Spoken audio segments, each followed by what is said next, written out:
The following story has been brought to you by StoriesToInspire.org.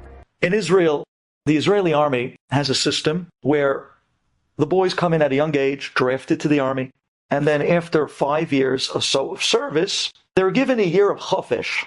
1 year, after 5 years of serving, of vacation.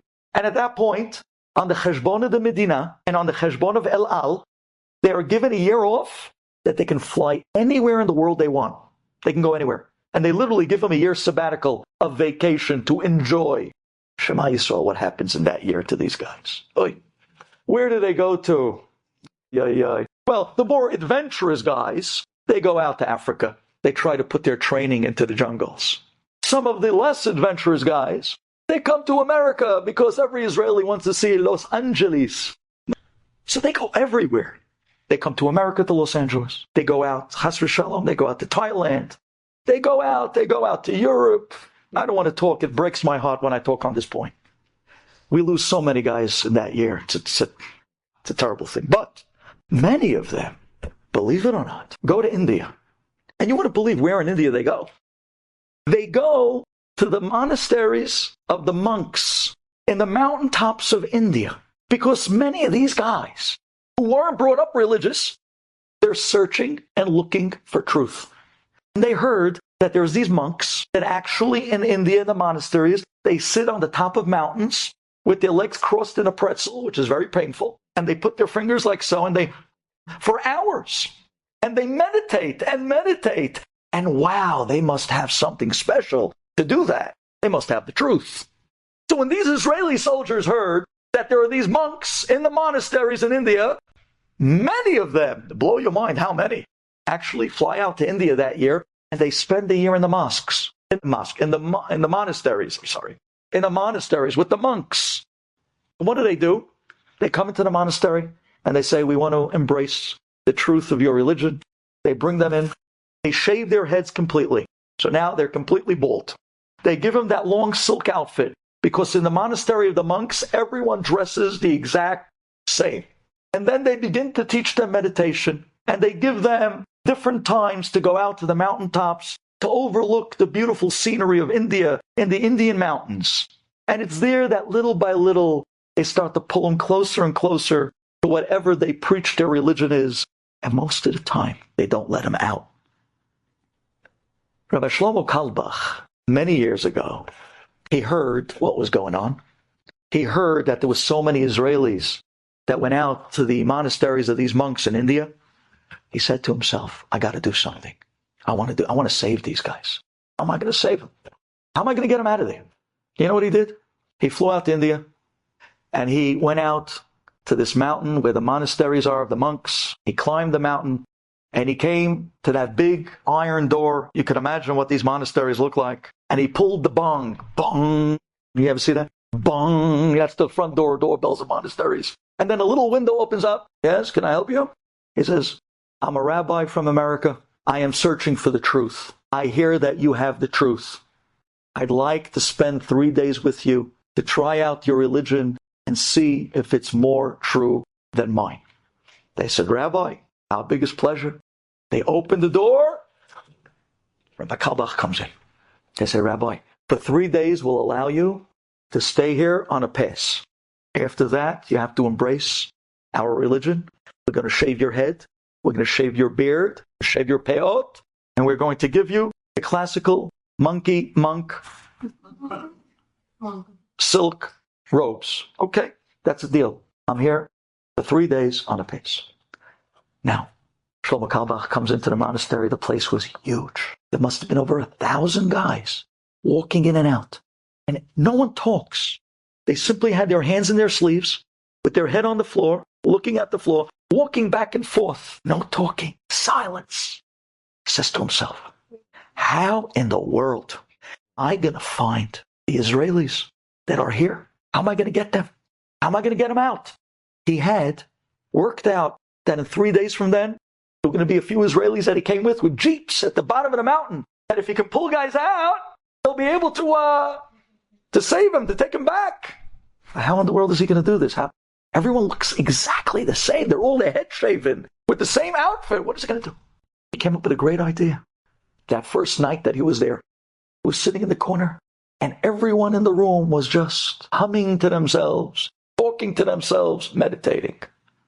Shlomo Carlebach pulls out his guitar, and in the corner he starts stringing his guitar, and he closes his eyes, and he starts to sing. Shema Yisrael, Hashem Elokeinu, Hashem Echad. All of a sudden, one guy picks up his head. Another guy from the other corner turns his head. What? Another guy in the other side of the room, he looks up as well. He sings it again. Shema Yisrael. But then he sings it louder. And then he sings it faster. And then he sings it faster. Shema Yisrael, Hashem Elokeinu. All of a sudden, one guy gets up from one side. Another guy gets up from the other side. They all walk up to his corner and they sit down right in front of him. Before he knows it, Shlomo Carlebach opens his eyes. There's 40 guys surrounding him in a kumsitz-style circle in the corner of the monastery of the monks. And they're crying like babies. And they're singing with their hearts, Shema Yisrael, Hashem Elokeinu, Hashem Echad. They're crying. What happened? You were meditating for 9 months. The top of mountaintops. One Shema Yisrael. That's all it took. Because when you have the truth, you don't need anything else. He turned to these guys and he told them, Chevre, Tishma'u Tov, tonight I'm going to get you out. I'm going to wake you up in the middle of the night. Yeshli, Jeepim, I got guys on the bottom. Take us out. I'm going to bring you home where you belong. And they all agreed. Do you know how I know this story? You know, a lot of times people say, Rabbi Duvi, do me a favor. Where do you get your stories from? Did you tell me them? Did you make them up? No, I don't make them up. I couldn't make up the story if my life depended on it. Where do you get your stories from? I want to tell you. I'm going to do this only once, because if I have to tell you every time where I get a story from, I'll never give a class. Let this be the one that clears the air, okay? Okay? My guys, 3 years ago, here in the shul, decided, we've been talking since they were 16. Now, they're not out there in their 30s, but since they were 16, we were talking about me and them going on a shul trip to Israel for 2 weeks, and I promised them to take them to every gadol, to all the kvarim, to all the amazing sights of Israel and the Dead Sea, you name it. That was the deal. We're going to spend the Shabbat together in Yerushalayim by the Kotel. That was the deal. We spoke about this for years. And time came and time went, and they got married, and they got heavy, and they have kids now, just like me. But 3 years ago, the dream that we talked about for so long happened. And we went with just the guys, 20 guys. And we spent, in that July, I'll never forget, this was a trip. Ladies, I can give you 10 clears. It was unbelievable what a trip it was. It was beyond the nature of this world, this trip. It was literally lema'ala miderech hateva. Everything we did was beyond belief.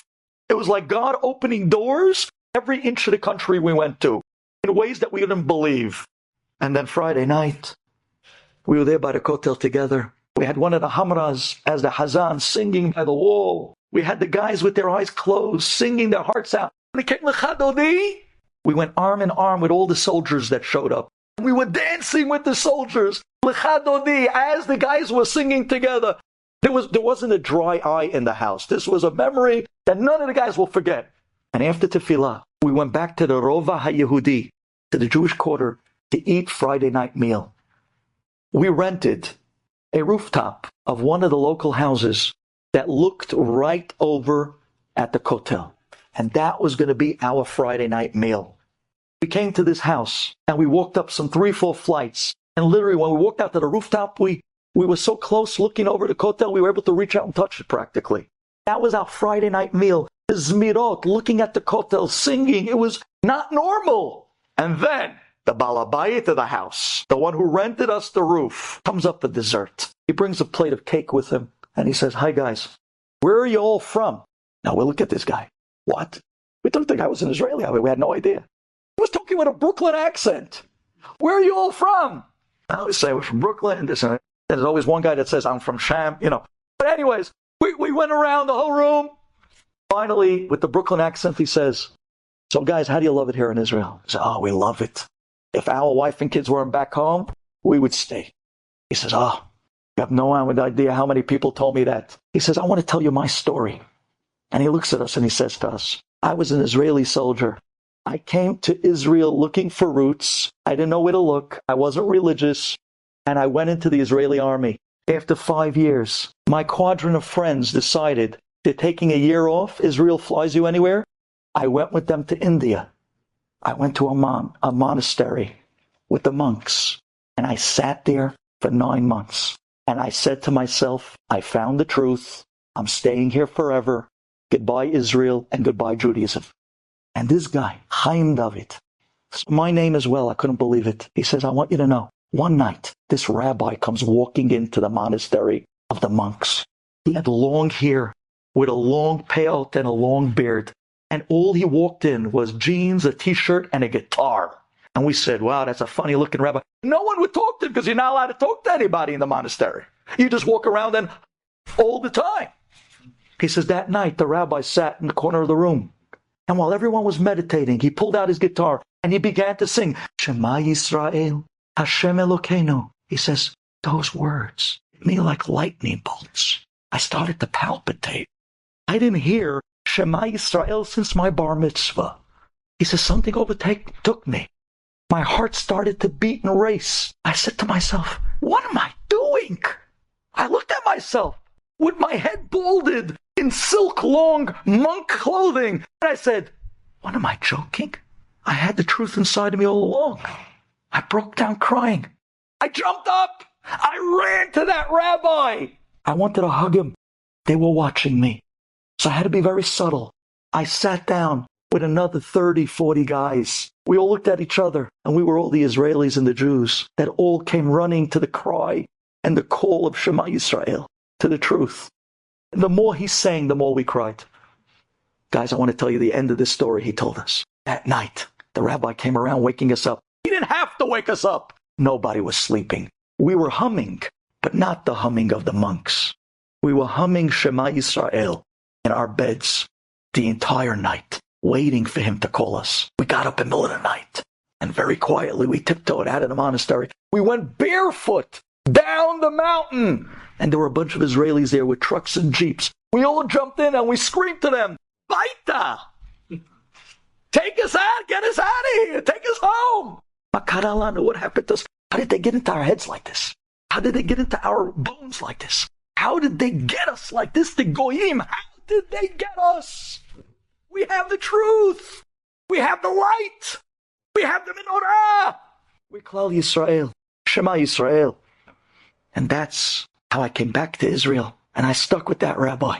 And I became religious. And he married me. And my sons and son-in-laws are in yeshivot and kollel today. Could you imagine if I would have remained a monk? That's where I got this story from. Right from the mouth of the monkey himself. And that's who we are. The keepers of the truth. The people of the light. Thank you for listening. Enjoyed this story? Come again. Bring a friend. StoriesToInspire.org